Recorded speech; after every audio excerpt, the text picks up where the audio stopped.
All right, everyone. Well, that's the firefighters leaving my yard at 2:30 in the goddamn morning, because back there we had a massive fire in the neighbor's shed, but it's too dark to get you any footage, so hold on just a second, it'll be morning time.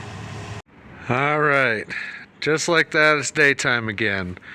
So you seen me going out the front of the yard just a second ago with the firefighters. You saw the fire engine and all that. So now we're gonna go through and I'll tell you what happened from the beginning. So I got woke up last night to pounding on my door, like frantic pounding, and I rushed upstairs to see what it was, and as soon as I got upstairs I knew something was wrong, because I could see through my kitchen window here and my kitchen window around the side here, you'll see in just a second. It was just glowing bright orange, and I was like, wait, what the heck is that? What first responder uses orange? So I get to the door. I know, dumb, right? How silly of me waking up from a dead sleep to think something like that. Well, I get to the front door, and my neighbor, he's up on the porch, and he points back here and he's like, look, it's on fire back there. So I look, and sure enough, back over here, well, here, I'll just go over there. On the other side of my garage, the neighbor's shed was just engulfed in flames. And we'll go back there in just a second so you guys can get a better look. You can see that there's, where there used to be shed here, you see the chimney, there's no shed, and we'll get a closer look at that. But so I get back there, or back here, and I'm like, oh my god. So I rush over and I grab the hose. You see the sprayer's still here, the hose is all drug out, and I turn the hose on and I start trying to spray my garage and fence over here with as much water as I could, because I knew there was no putting out that inferno that was going on back there. So I started hitting my garage and everything with the hose in the hopes that it would kind of save it, and it kind of did. So, and the quick response of the Pueblo Fire Department, which, before I go any further, I want to thank those guys, because they saved the day here. Before, because I wasn't doing anything with my fire hose in a 5-gallon bucket, and they showed up and saved my whole garage from burning down. And if my garage would have went, my house is right next door, my house would have went next. It would have been bad. Any other way that could have happened, it would have been catastrophic on a crazy scale. Like, if my neighbor out there across the way hadn't got home at like 2:30 in the morning and seen the shed on fire, you know, who even knows what would have happened. So let's go in the back and I'll show you what's going on. All right, so already you can see power lines hanging down here. Everything's all charred. Thank goodness for the fire department, and also thank Xfinity, not Xfinity, Black Hills. They came out and got power restored really quick, which there's another story in that one where my house almost burned down in a secondary fire after the power was restored. So watch till the end and I'll show you about that, how the house almost burned down again. But here's everything. There was a bunch of trash, furniture, all kinds of junk back here, and the little shed. But the little shed started about here, because there's wood fence in between here and there. So the shed started here and went all the way over, and you see it totally destroyed the other neighbor's fence, fence and shed. But it's gone. There is no more structure here. And you look and see, it got so hot, it shattered that window completely, and that window is starting to shatter. And all along the eaves there, it started to cook that. And I'll be lucky if those bottom solar panels are still good. I don't know yet. So it's still kind of iffy. And then when the firefighters got here, I went and I opened up the side door to the garage to see if anything was on fire in there, and I didn't even make it a step inside before I started coughing and hacking. It was so bad. But luckily, none of the fire like spread into the garage or anything, because if it would have got in there, there's 10 tons of stuff in there. It could have burnt up, plus the wooden structure. It would have been a bad deal. I mean, as it was, this is, I mean, messed up. I waited till a little later in the morning because you can see there's still work crews down there. I didn't want to disturb them while they're right here working. But it could have been a whole lot worse. I mean, just look at this trash can. Crazy, dude.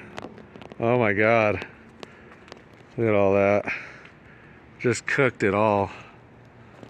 But you can look up under here.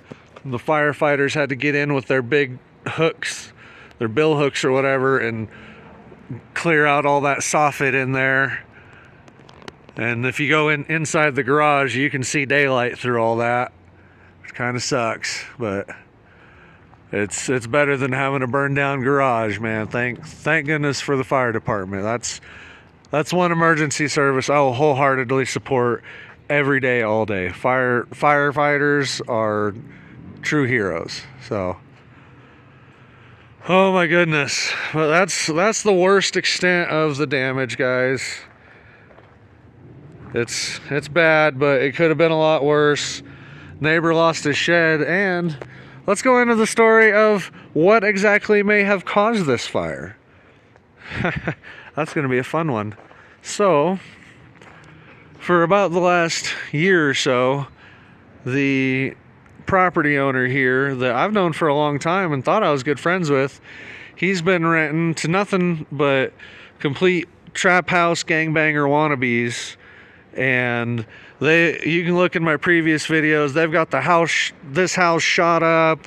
They're doing drug deals constantly. It's just a crap show in there, to put it lightly.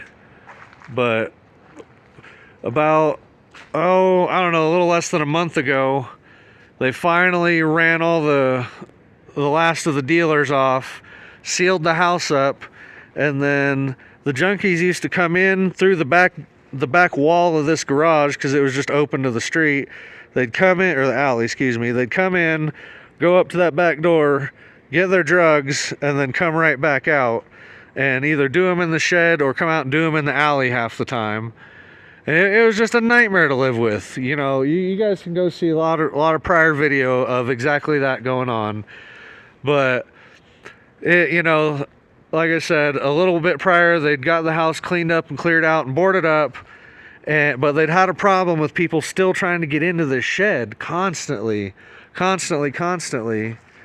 And another thing that they said was there was some people that these guys knew that live right across the way here, some more gangbangers, that they're stealing power, and that might be what actually caused the fire in there. Or it was just outright arson because somebody was pissed they couldn't get their drugs anymore. Which I'm leaning towards that one, but even if it was just an accident, it was caused by people that these people knew stealing power or whatever it was that they were doing. So either way, the property owner was aware of it, and he could have taken steps a long time ago to make sure that this did not happen. And I warned him that something like this eventually would happen. Luckily enough, it wasn't the actual house that caught fire, or else that house probably would have burned, and my house maybe even would have caught on fire. Who knows? So and I don't think he's got homeowner's insurance, and I don't know if the neighbor next door does either. But luckily I do, and they're probably gonna be able to take care of this pretty quick. But I don't know what's gonna happen for this guy. Either way, he's probably gonna get a lawsuit, like big time. Insurance company's gonna sue him. So we'll see what happens. Who knows? Maybe I might own this house next. Alright, well, I know I promised you guys an additional story about the secondary fire that started, so Oh, excuse me, my mouth's getting dry. So we'll head inside. I'll give you guys one last look at everything though before we head inside to show what happened afterwards. God, it was so crazy. I was shooting water from this direction. Well, this power pole and all the lines were sparking all over the place. It was pretty wild. Oh my God. I don't know. I don't know if I've ever had quite a more harrowing time in my life. That was crazy. Fire's no joke, people, but all right, let's go inside. I think I see work crews coming at me and I don't want to get in their way. Hey, so I promised you guys a bonus fire, and a bonus fire I shall deliver. Thanks everybody for sticking around this far in the video. I really appreciate it. Everything helps. Every like, comment, and every second you watch really helps. But I'll go over all that at the end of the video. I don't want to bore you right now. So last night, after the firefighters left and everything had died down, I noticed when I came back inside that this light was working again, because it had not worked in a while, and I'd put new bulbs in it, nothing. So I was like, oh well, the ballast is out. Dang. Oh well. And I just left it alone. Well, last night it sprang back to life, full power and glory, you know, and I was like, yes, thank you, some kind of bright side. No, I was wrong.